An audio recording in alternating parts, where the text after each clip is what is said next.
Welcome to another kind of interesting mini episode of Third Saturday in October. I'm Bradley here with Chris. Hey, buddy. How are you? I'm good, man. I'm sad, but I'm good. Yeah, well, we're doing the best we can. But be sure to follow us on social media at TSIOPod, Facebook, Instagram, Twitter. Interact with us there.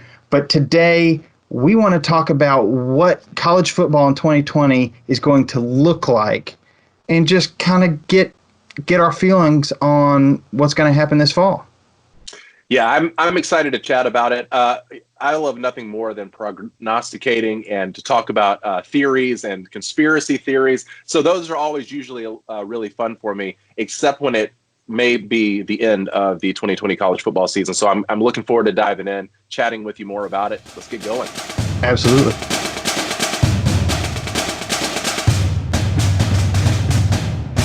Chris, it's so good to see you. You too, man. I mean, see your face for the first time in months. Right? And we both have much longer hair. It's kind of hard to tell with these Skype backgrounds, but we've got the quarantine mullets going on.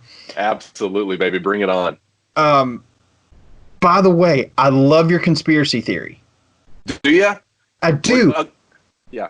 And it makes me think, because Tennessee has announced, they've had one staffer test positive, I think, at this point, but no players. My question is, do they really have players testing positive and they're just not telling anybody? Sure. Yeah, I've been curious about the same thing, too. I think that some organizations or programs have been a bit more tight-lipped. And so I think that maybe some programs do have some positive tests that they're not talking about.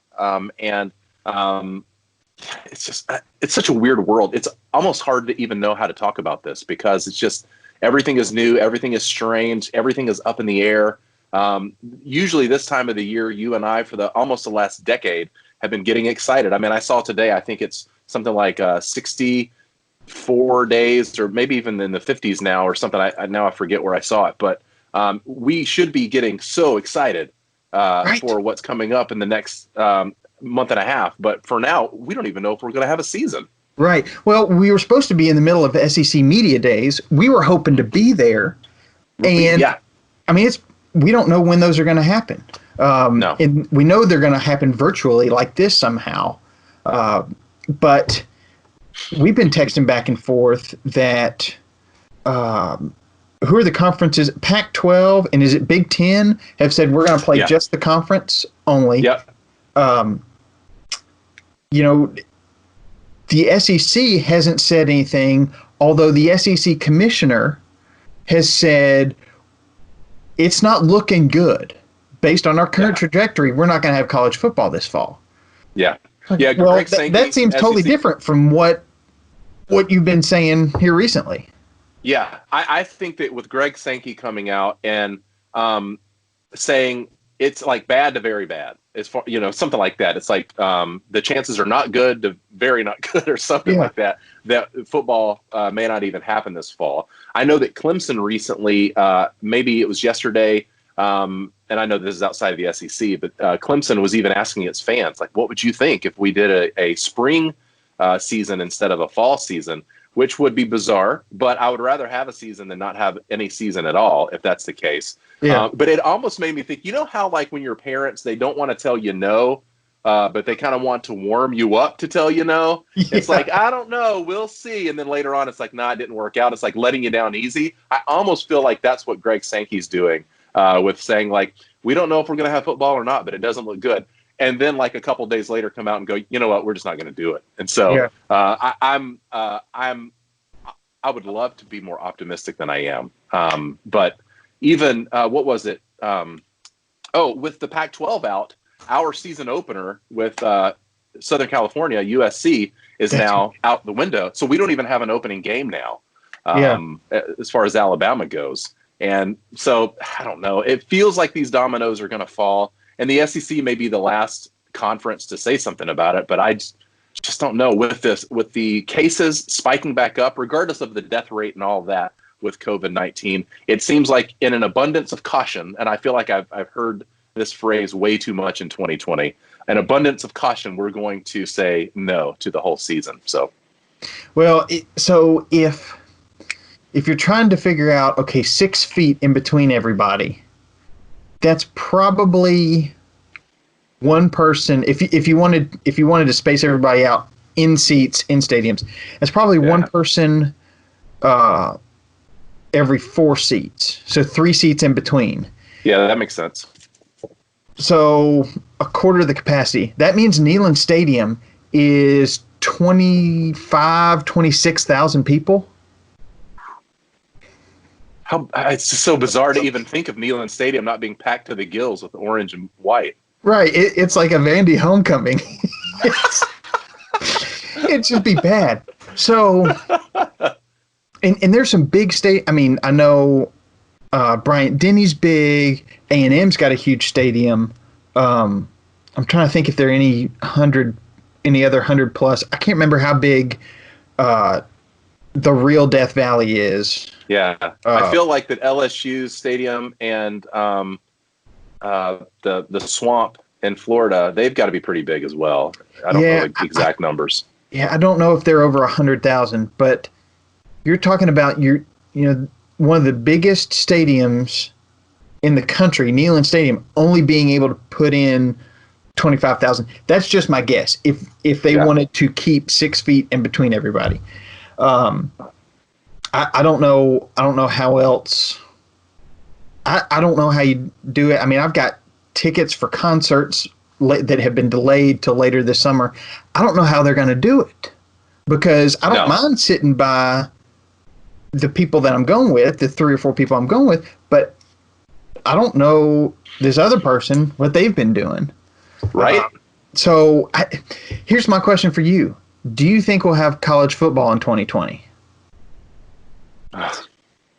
It's one of the saddest things for me to think about this. And I know that I put out a quick episode without you the other day. By the way, I've been missing just this banter, much less being on the mics and podcasting with you. But I don't think so. I just don't. Again, kind of what I alluded to in the episode from the other day is that I think something like the NFL or the Major League Baseball, they could maybe figure out a way because it could be more confined. But when you're talking about colleges and universities with student athletes and all of them intermingling together and then leaving their small or large campus to go to another campus to play a game and intermingling with all of those fans and coaches and players, like all of the minutia that goes into putting together a college football game, I don't see how, regardless of the real threat or lack thereof, or whatever you believe about that, right. I don't think that even the public perception of the opportunity to catch this and then possibly get really sick and possibly die, that college athletic directors and presidents of universities are going to allow this to happen. Well, so my thought is, okay, maybe they just do it to empty stadiums. With hockey, they're piping in music and crowd noise, right? Which the Nashville Predators have been blamed for doing that anyways, so we got it all figured out. But kind of rolling with your conspiracy theory. Okay, the players are fine. They're young. They recover fast. There's also been studies, and maybe on Sports Science they talked about this on ESPN years ago, that athletes at high levels, and when you college football on the SEC level, I would say most of these athletes fit into this kind of group. Their bodies recover faster. So if LeBron James tears his ACL, he's going to recover a lot faster than if I tear my ACL.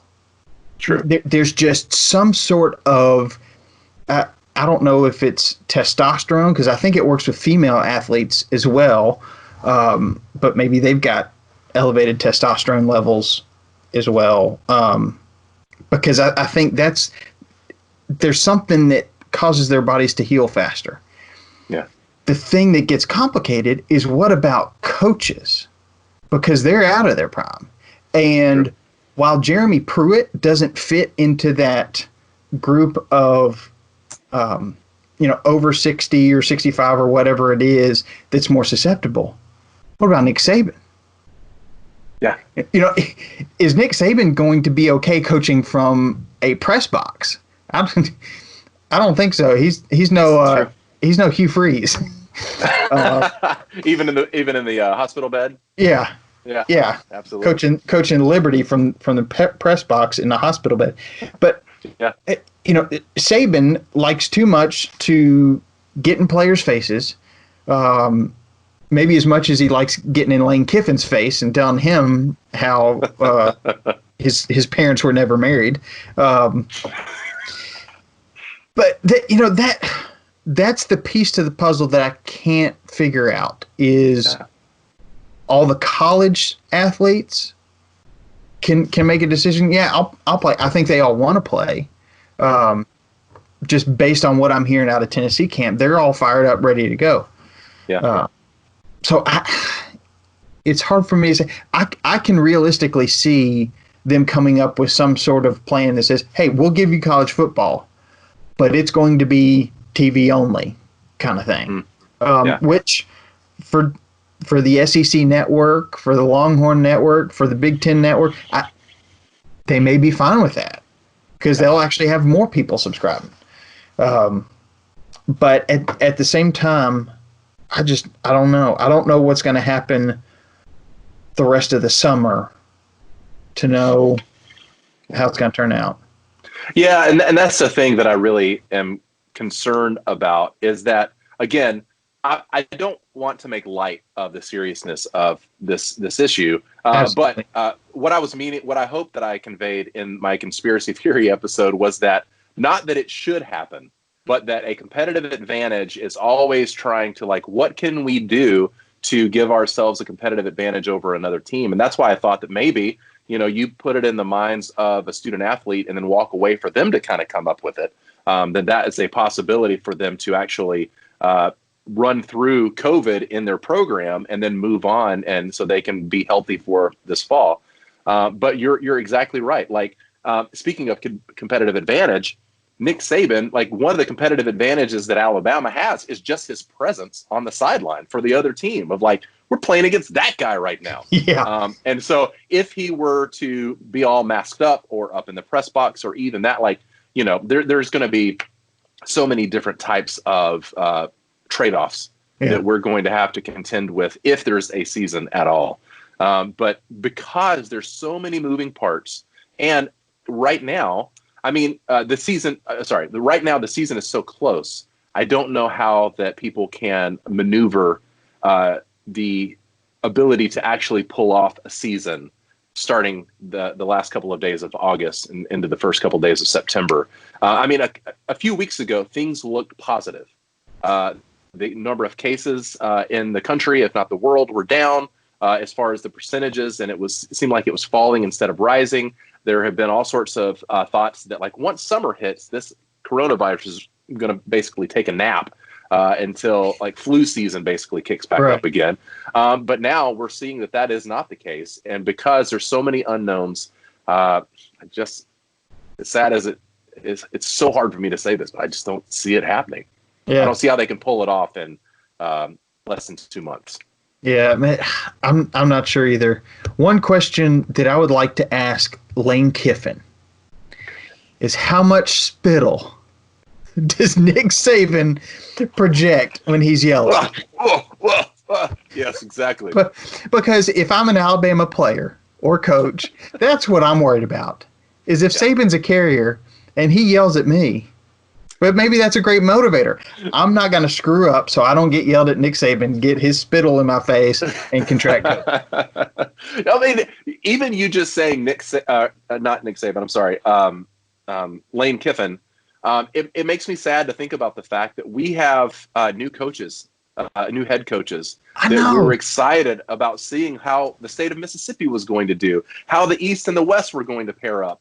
All of these things are now just again, I feel like such a Debbie Downer, but I don't know what else to say because I just don't see how it's pulled off at this stage in the game. So all of the ideas of the exciting players coming back for their senior or junior year this year, the new coaches, the exciting rivalries that we were all pumped up. I mean, even when we finished the national championship episode on the third Saturday in October podcast, we were getting pumped up about this season already. Right. And so the fact that it's around the corner, but there's so many unanswered questions, I think that it's going to be one of those things where, maybe we can talk kind of like the college football video game that you were watching, Gus. Yeah. The coach for the Gus Duggerton. Duggerton, yes. Maybe that's what we're going to have to do this season is just imagine what it would be. Like this week, Tennessee is supposed to be playing Auburn and Alabama is supposed to be playing Mississippi State. What do we think would have happened kind of thing? Yeah. Because there's a lot of question marks, but I think at least in this, amateur college football viewer's mind, I don't see it happening. Yeah. Well, and to our listeners and watchers, please don't think I'm just picking on Nick Saban, because I know Jeremy Pruitt likes to grab that face mask, get up on in there, and yell at some players too. So my coach does it as well. Which, by the way, speaking of face masks, the NFL, I think it was yesterday or the day before, came out with some pictures of the face guards that they're going to use on their face masks for the players this year. And it does look like that it's a pretty good option if you're trying not to spread the germs, even from people that are going to be falling on top of each other, tackling each other, blocking each other for an entire game. There's some possible options. And I want to express nothing but hope and excitement for this season. But even things like that, it may be too little too late for our favorite NCAA football to kick off here in about a month and a half. Yeah, well, we'll just kind of have to see how it plays out. But we'll keep talking about it, because keep talking about it until they just shut it down and say, hey, we're going to move it to the spring, or we're just going to have to cancel this season, which would be awful. Not for spectators. I'm just thinking for seniors who aren't going to get to compete at the next level. If I played high school baseball, my senior season, if that had been taken away, because that was finally the season that I got to start most of the games and I got to play a lot. If that had been taken away, like that's something special. So even if it's an abbreviated something, just conference schedule. I mean, conference schedule is what people have been clamoring for anyways. Play your conference back to back the whole season. Hopefully we'll look back on this in a few years and go, as messed up as 2021, as messed up as 2020 was, it created a lot of good things moving forward that we would have never considered had the season just played out in its normal way. I don't exactly know what those would be right now, but maybe something good comes of this.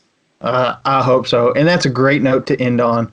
So, Chris, until I can see your face again, roll balls. Yes, sir. Roll balls, baby.